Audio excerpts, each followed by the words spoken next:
মানি biscuit কেমন? না বাবু, ওগুলো তোমার জন্য না তো, এগুলো স্যারের জন্য। স্যার খাইয়া যেটা থাকবো ওটা তুমি খাইলে। হ্যাঁ, আটটা ঠিক আছে, স্যারটা দিয়ে আসো। আরে এটা আবার কি দরকার ছিল? আচ্ছা নাও বাবু, খাবা? নাও।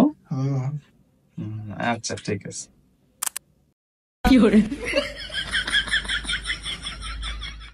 ভালো করে পড়ালেখা করতে হবে, বড় হয়ে বিজনেসম্যান হতে হবে। সবসময় একটা কথা মাথায় রাখবা, মোর দেন মানি পিছনে তোমার নানি। তাইলে এটা তুমি ভালো করে বুঝতে হইব যে আমাদের বেঁচে থাকতে হলে অবশ্যই আমাদের আলো দরকার। আলো ছাড়া আমাদের জীবনে কোনো কি নাই, গতি নাই।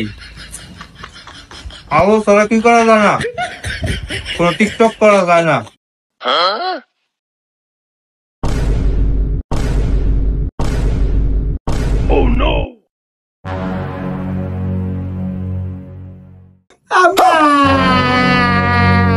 কি হইছে বাবু, কি হইছে, কান্দাছো কে? আম্মা তুমি না কইতিলা তাহলে যেদি খা লাগবে দি তবে মাল খাইতে, তা তো তপ কে লাগছে। আচ্ছা বাবু, কান্দে না কান্দে না, তোমার আমি এই বিস্কুট আবার দোকান থেকে কিনা দিব। হ্যাঁ, না আমি এই বিস্কুটই খামু।